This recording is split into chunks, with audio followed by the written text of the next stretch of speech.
Good morning, students. So in the last class we have discussed about water and its uses. So today we are going to discuss the book exercises of the chapter water or water. So today we are going to end this chapter, and the course target of April month is already completed. So let's start the topic. So there are some exercises in this chapter water or water. So let's begin the topic. The first page is page number 20. So there are so many activities in this chapter, but we will not discuss all the activities as so many students don't have the book. So we will discuss only that activities which are important and which you can do in your notebook. तो यहाँ पे हम वही activities discuss करेंगे जो आप notebook में आराम से उसको कॉपी कर सकें, क्योंकि बहुत सारी एक्टिविटीज है जो सबके लिए पॉसिबल नहीं है because so many students don't have the book. So let's start the topic. So in page number 20, our first question is name 4 activities which you can do without water.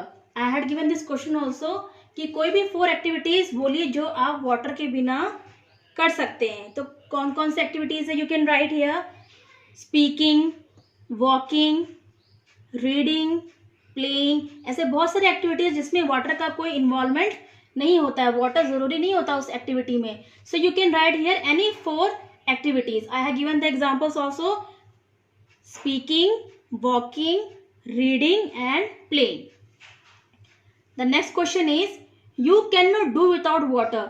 Now you have to write that 4 activities which you can not do without, जो आप water के बिना आप वो काम आपका नहीं हो सकता. For example, you can write here eating food, washing clothes, bathing, washing utensils. So these are the activities. So आप अपना भी कुछ लिख सकते हैं इसमें. So let's move to the next question. Water more or less. Arrange the following on the basis of the amount of water that is needed for each of the activities. Begin with the activity that needs the most water.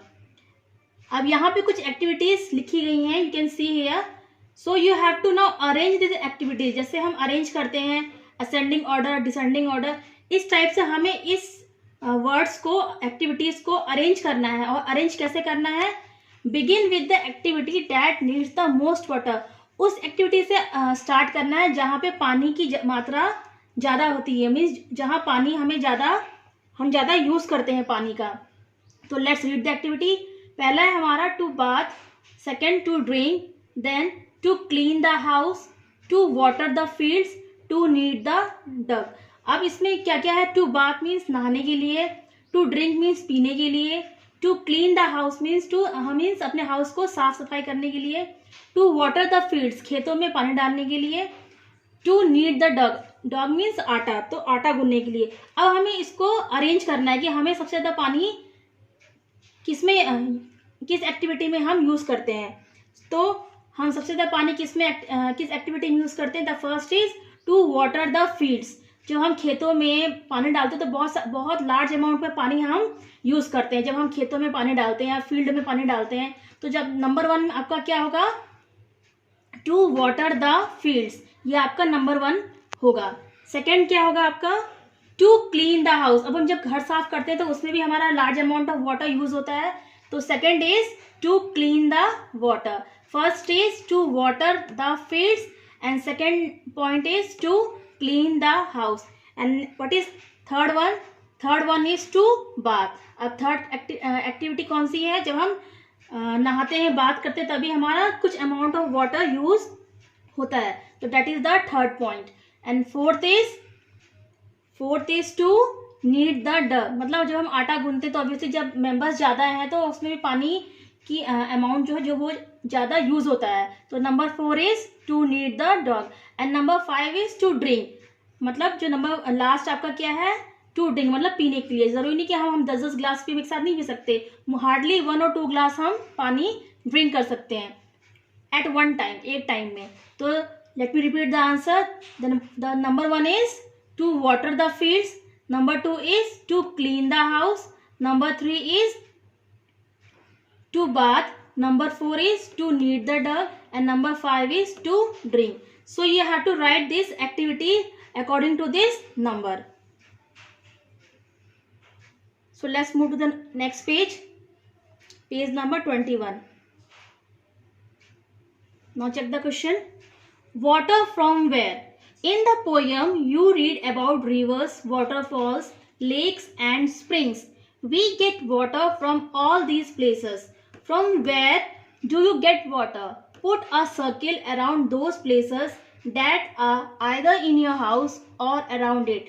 अब ये question कह रहा है कि हमने poem में reverse के, waterfalls के, लेक्स के और स्प्रिंग्स के बारे में हमने पढ़ा था कि हमें कहाँ कहाँ से वाटर मिलते हैं, और सोर्सेस ऑफ वाटर में भी हमने पढ़ा था कि हमें वाटर्स कहाँ से मिलता है, सोर्सेस क्या है. अब आपको यहाँ पे कुछ प्लेसेस दिए गए हैं. अब आपको उस वर्ड पे सर्किल करना है कि आपके घर के आसपास कौन सी ऐसी चीजें हैं जहां से आप वाटर यूज करते हैं. So let read one by one.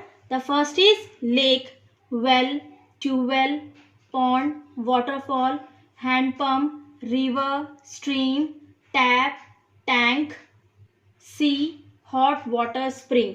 अब क्या है, ये बहुत सारे ऑप्शंस दिए गए हैं. अब आपको सर्किल करना है कि आपके घर के आसपास कौन से ऐसे सोर्सेस है जहां से आपको वाटर मिलता है. लेक सबके घर के पास लेक होते हैं? नहीं. So that is not. Well, हाँ, मोस्टली घरों के आसपास वेल मीन्स कुआं, तो आप वेल में सर्किल करेंगे. Then next is tube well. Tube well मैंने आपको पिक्चर दिखाया था ट्यूबवेल का, जहां से जिसके थ्रू हम पानी अंडरग्राउंड से, जमीन के अंदर से हम पानी यूज करते हैं और उसको खेतों में डालते हैं. So you can do the circle on tube well. Then pond, छोटे तालाब जैसे घर के आसपास होते हैं. वाटरफॉल नहीं. हैंडपंप होते हैं हमारे घर के आसपास. टैप होते हैं, नल. टैंक जो हमारे घरों में जिसमें हम पानी स्टोर करते हैं.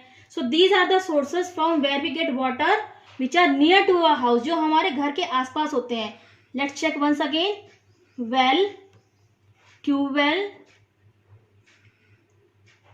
Pond, hand pump, tap and tank.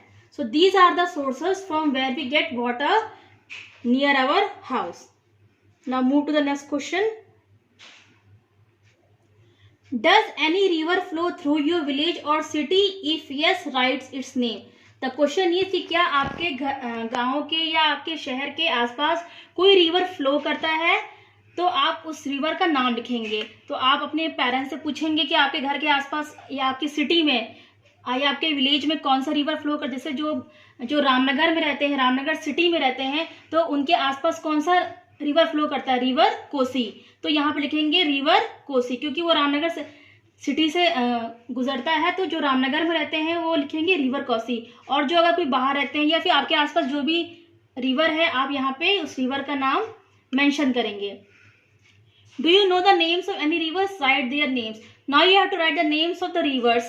Rivers, जो आपको rivers के नाम पता जो मैंने करवाए हैं, और उसके अलावा भी अगर कुछ नाम आपको पता है rivers के, तो you have to write the names. You can write any 4 or 5 rivers what you know, or you can ask with your parents also. So let's move to the next page. Now this is a very beautiful and interesting activity. Let's see the activity. Color the pictures of those containers which you use for storing water. अब you can see some pictures are there. What type of picture it is? It is a picture of some containers. कुछ containers के vessels के pictures दिए हैं यहाँ पे. अब आपको क्या करना है इसमें? You have to color the pictures of those containers which you use for storing water. अब आपको उस containers में color करना है जो आप अपने घर में use करते हैं. For what? For storing water. उस कंटेनर को कलर करना है आपको जो कंटेनर हम पानी को स्टोर करने के लिए घर में यूज करते हैं. सपोज बकेट इज देयर, हम बकेट यूज करते हैं. पॉट इज देयर, हम पॉट यूज करते हैं. This can is there. तो बहुत से कंटेनर्स जिसमें हम पानी को स्टोर करते हैं. तो आप you have to draw this picture and colour this picture.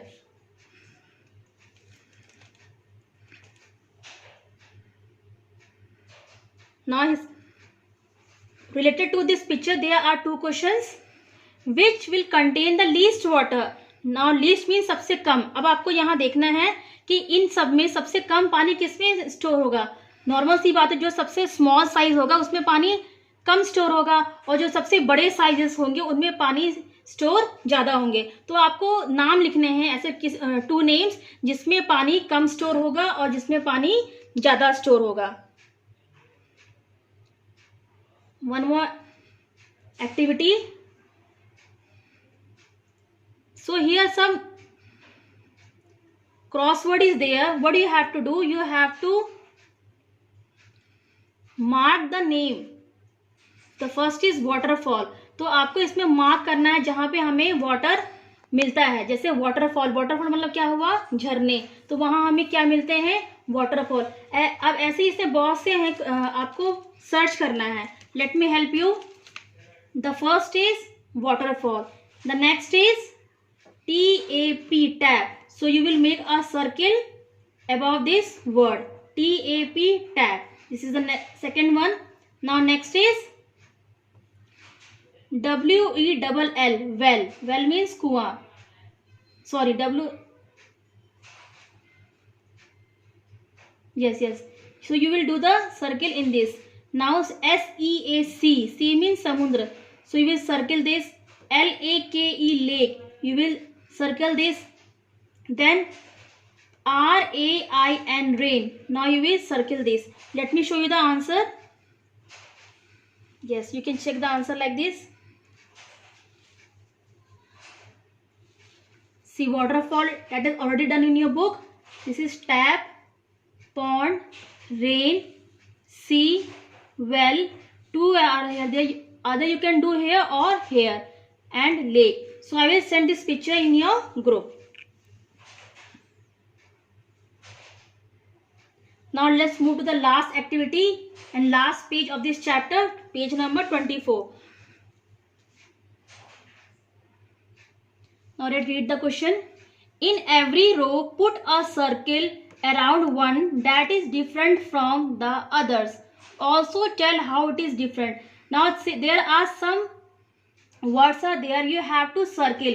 अब हम जैसे एक क्वेश्चन होता है इन एंड आउट, मीन्स कुछ वर्ड्स जो होते हैं वो सिमिलर होते हैं। सिमिलर मीन्स उनसे रिलेटेड या उनकी मीनिंग सिमिलर होंगे या वो किसी एक ही फ्लो में होंगे, और एक ऐसा वर्ड होगा जो अलग होगा। मोस्टली आपने 1 2 में पढ़ा होगा ऑड वन आउट्स, तो हम एक चीज को अलग कर देंगे जो इन चीज से रिलेटेड नहीं है। अब हम टॉपिक पढ़ रहे हैं वाटर, तो ऐसा कुछ चीज होगा जो इसमें वाटर से रिलेटेड नहीं होगा। Let's see the first question. River, mountain, lake, pond, spring. Now you can see river is related to water, lake is related to water, pond is related to water and spring is related to water. अब कौन सा ऐसा word है जो water से related नहीं है, that is mountain. पहाड़ है, उसका कोई रिलेशन नहीं है इस टॉपिक पे, वाटर पे, तो हम माउंटेन को सर्कल करेंगे। Second is bathing, washing cloth, swimming, combing hair, kneading dough. अब सब चीज में पानी का यूज होता है, नहाने में, वॉशिंग क्लोथ्स में, स्विमिंग में और नीडिंग डव आटा गूंदने में, लेकिन कॉम्बिंग हेयर में पानी का यूज नहीं होता है। तो we will put a circle on this combing hair. Next is fish, duck, monkey, crocodile, tortoise. अब यहाँ तो मोस्टली एनिमल्स के नाम है, तो हम इसको कैसे हम ऑड वन आउट करें। Now check one by one. Fish that lives on water, duck that also lives on water, crocodile that also lives in water and tortoise that also survive in water. अब इसमें से ये 4 animals हैं जो water में रहते हैं, accept monkey. आपने कभी देखा मंकी पानी के अंदर रहता है? No. So monkey, so put the circle on monkey. The last is car, boat, bus, train, bicycle. अब कार वाटर में चलता है? नो। बोट, यस, बोट चलता है। बस भी नहीं चलता। Train, bicycle. तो इसमें अलग क्या हो गया, इसमें क्या हो गया, boat. So circle what you will do here, mountain, combing hair, monkey and boat. So this chapter is finished. So my dear student, today we have completed this chapter water, and so the next week we will start our revision for the PA exam. So till then, take care. Bye.